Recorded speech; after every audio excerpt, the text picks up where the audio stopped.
By the way, thank you. CJ, how are you? Oh, And welcome to your first press conference. Thank you. There's plenty of firsts this week, I guess. Yeah. And you hoping there'll be a first cap as well at the end of it?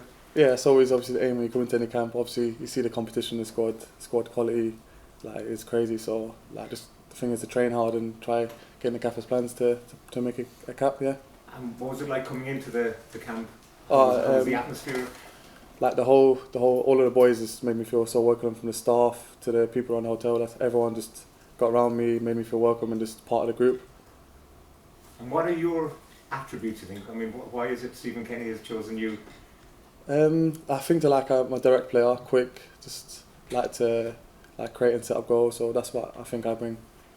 And tell us about your upbringing. We're told you spent your early days in Waterford. We're a big hurling fan. Yeah. So like literally, I think I started playing GA before I started playing soccer. So obviously, first grew up when I was in Waterford with mum and sisters. Lived there for 14, nearly 15 years.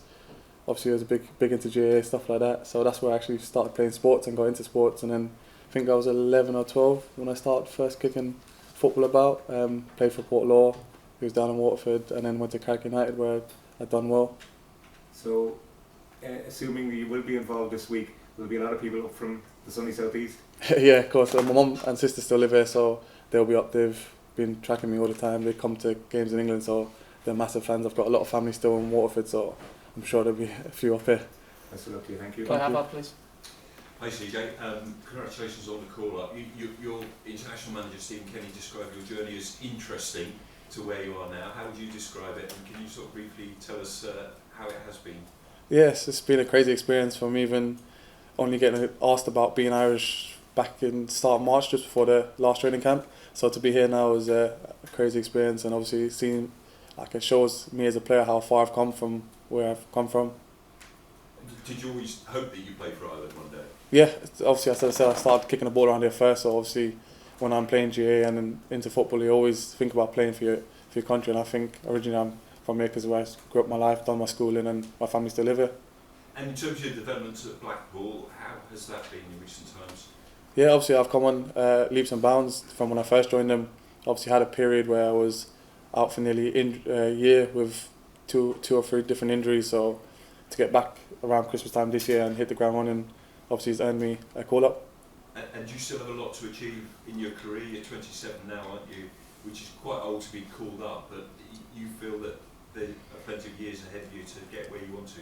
Yeah, definitely. I feel like I was a late starter. I always started things late, so didn't sign a pro till I was 19. Some of the boys are always in academies. I've never had that, so I think I'm getting better as I get older, if you get what I mean. I still feel fit, fresh and ready to go.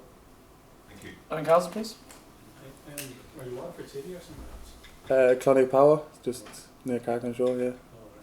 And did you move to Sheffield United from Ireland, or did you go over earlier? I moved over to England to my dad's when I was 16, 17. I'd done some development program, and Sheffield United came out of the blue kind of somewhere. I went for a trial and ended up signing a pro a couple months later, so it worked out well. Yeah, is that way? Because like, you never seem to be on the FAI's radar at all, apart from playing Kennedy Cup.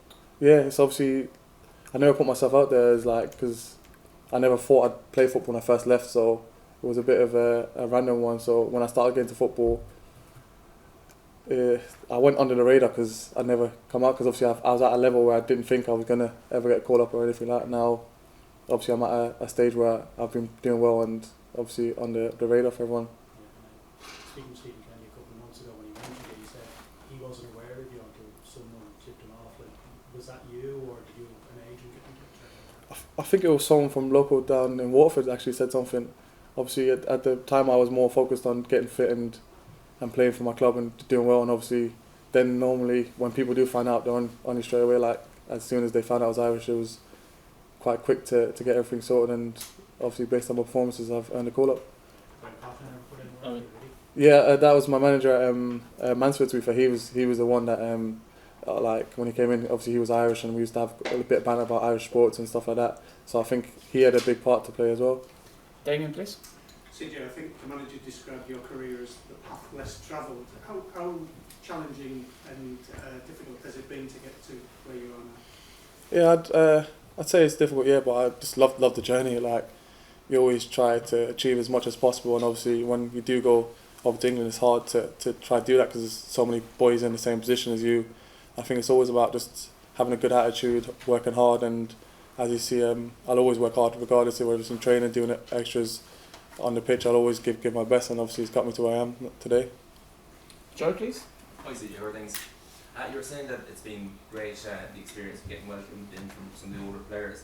What's the response been like from some of the more experienced players in the group to the loss against Armenia and now the games ahead?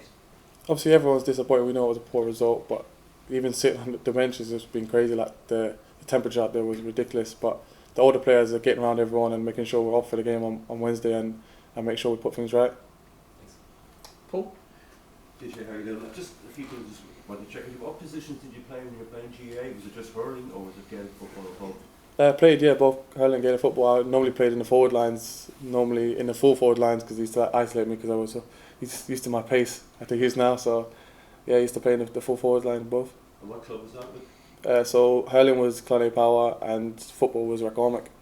And then in football, then you moved. What was your first club? Was it Port Lawn? Was it then Carrick? Or what was the progress? Yeah, so someone came to my house when I was living in Cloney to ask me to play for Port Lawn. They'd seen I'd been playing GA and they were like, oh, like you'd be really good at football. So I was like, why not? Like I was 11, 12 at the time, so went there for a year and a half and then went to a better team in Carrick because they were in a better league, and that's how I think I got recognition for the Kennedy Cup and playing for Waterford and them levels.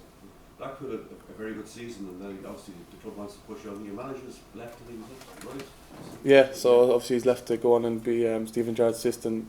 So now, so obviously I think our group's good enough anyway to whatever manager comes in, we'll probably do the same again next season and push further. Because you're now fully fit, aren't you, next season to push on? Yeah, exactly. Like I started last season with the same issue, like with the foot injury that I had. I shouldn't have really started it personally, but I'm one of them ones that wants to play and do everything, and I got to a stage where I couldn't continue. So now I'm fit now, so I'm looking to push on and do better. Yeah.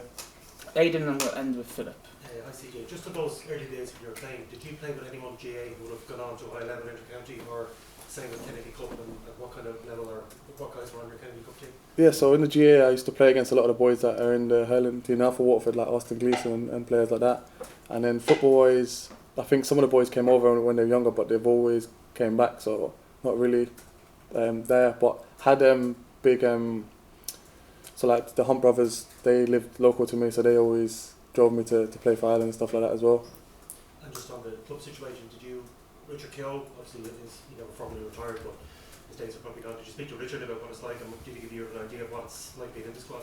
Yeah, to be fair, when Keezy first came in, he was one of the ones, he didn't realise I was Irish either, and I said to him, he said, oh, you should get in contact with the club, and then it wasn't until I was fit, he said, oh, like, he knows people around, and he's one of the ones that told me how good the group was and how good the squad's going to be and how well we can do. Finally, John. Just see, what family do you have in Waterford at the moment?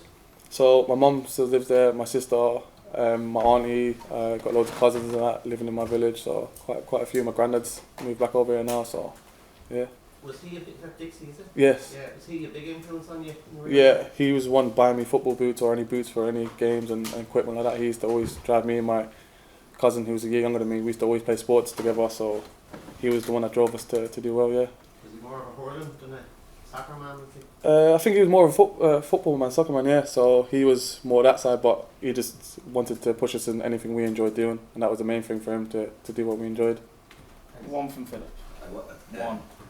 Richard Keogh came in there with thanks Aidan. Just your CJ, you're Christopher Nathan. Where did CJ from? So obviously my dad's Christopher as well. So since birth, obviously he wanted me to name after him. So Mum was like, oh, why don't you just call him Christopher Junior? So then there's no complications in names, and just call him CJ. But you can have Christopher as a government name. I guess Junior. Junior, yeah, Junior. Thanks, guys. Cheers, thank you. Thank you very much.